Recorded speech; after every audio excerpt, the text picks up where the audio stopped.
যে কেব আমি কেতিয়াও একসেপ্ট নকৰো সিধা কথা সঁচা কথা যে আমি কেব কেতিয়াও একসেপ্ট নকৰো এটো সম্ভৱই হ'ব নোৱাৰে যে আমি অসমবাসীয়ে কেতিয়াবা কেবক আকোৱালি লম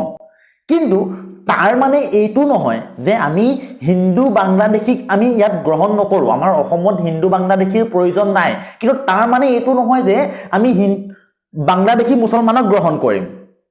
ঠিক আছে আমি বাংলাদেশী হিন্দু সকলক গ্ৰহণ নকৰো কিন্তু তাৰ মানে যে আমি বাংলাদেশী মুছলমান সকলক গ্ৰহণ কৰিম তেনেও কোনো কোৱা নাই কিয়া তেনে কথা হ'ব নোৱাৰে মানে কথাটো এনেকুৱা ধৰণৰ হ'ল যে বাংলাদেশী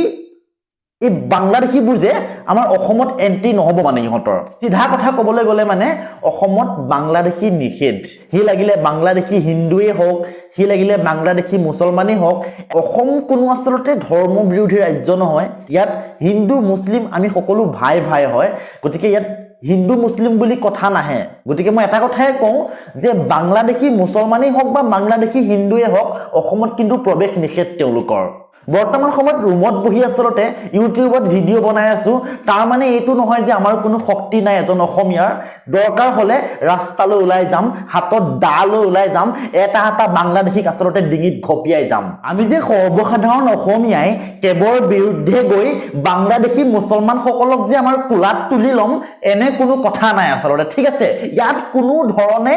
ই বাংলাদেশী মুছলমানেই হওক বা বাংলাদেশী হিন্দুৱে হওক অসমত সংস্থাপন তেওঁলোকৰ নহব সিধা কথা কাৰণ এইখন অসম কোনো চৰণীয়া পথাৰ নহয় যে ইয়াত ইচ্ছা কৰিলে বাংলাদেশী হিন্দু আহিব ইয়াত ইচ্ছা কৰিলে বাংলাদেশী মুছলমান আহিব ইয়াত আমি থাকিম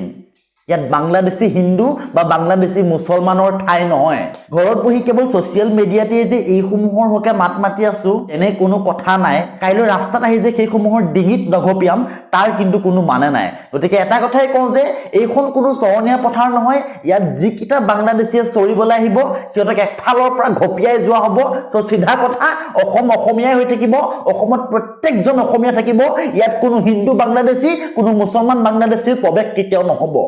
কেইদিনমান আগত কোনোবা এজন ডক্টৰে আচলতে বৰাক ভেৰিত চৰি ফুৰিছিলে যে অসমত বোলে অসমীয়া ভাষাটো নহয় বাংলা ভাষাটো অসমৰ ৰাজ্যৰ মুখ্য ভাষা হিচাপে স্বীকৃতি দিব লাগে বোলে আজি কেইদিনমান আগত চিঞৰ বাখৰ কৰি আছিলে মই সেইজনক এটা প্ৰশ্ন কৰিব বিচাৰো যে প্ৰশ্ন নহয় আচলতে এটা মই তেখেতক টাৰ্গেট এটা চ্যালেঞ্জ তেখেতক মই কৰিব বিচাৰো যে আপুনি চাওক মহাশয় আপুনি যতেই আছে আপুনি আপোনাৰ বৰাক ভেলিৰ পৰা আচলতে আপুনি সেইটো উত্থাপন কৰিছে সেইটো বিষয় ঠিকই আছে এতিয়া আপুনি যেনেকৈ আচলতে সেই কথাৰ মুখেৰে উলিয়ালে যেনেকৈ মুখেৰে উত্থাপন কৰিলে ঠিক তেনেকৈ সেই বিষয়টোক লৈ অসমত যে বাংলা ভাষাটো মুখ্য ভাষা হিচাপে স্বীকৃতি পাব লাগে সেই বুলি আপুনি এটা প্ৰতিবাদী সমদল উলিয়াওকচোন বাৰু মাত্ৰ এটা প্ৰতিবাদ কৰকচোন আপুনি সালা এটা অসমীয়াই গৈ আপোনাৰ ঘৰতে আপোনাৰ ডিঙি ঘপিয়াই থৈ অহা হ'ব গতিকে লাষ্ট ওৱান অসমক অসম হৈ থাকিব দিয়ক অসমত বাংলাদেশী আসলতে ভৰাল কৰিবলৈ কিন্তু চেষ্টা নকৰিব অসমত হিন্দু বাংলাদেশী হওক মুছলমান বাংলাদেশী হওক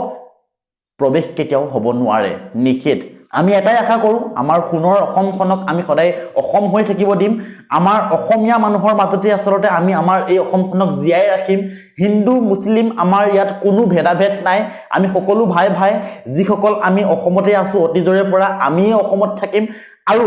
বাংলাদেশী কোনো পধ্যেই অসমত আহি ৰাজত্ব কৰিবলৈ নিদিম এইটো আসলতে মোৰ এটা সাধাৰণ ইউটিউব ভিডিঅ' বুলি মই কোৱা নাই এইটো মোৰ এটা হুংকাৰ সেই সকল মানুহলৈ যিয়ে আসলতে এনেকুৱা ধৰণৰ কিছুমান চিন্তা কৰি আছে যে অসমত হিন্দু বাংলাদেশী আহিব অসমত বাংলাদেশী মুছলমান আহিব আনিম ডিঙি ৰেপি দিয়া হ'ব আসলতে ডাইৰেক্ট ঘপিয়াই দিয়া হ'ব প্ৰত্যেকজন অসমীয়াৰ তৰফৰ পৰা এইটো মই অকলে কৰা চ্যালেঞ্জ ধন্যবাদ জয় আই অসম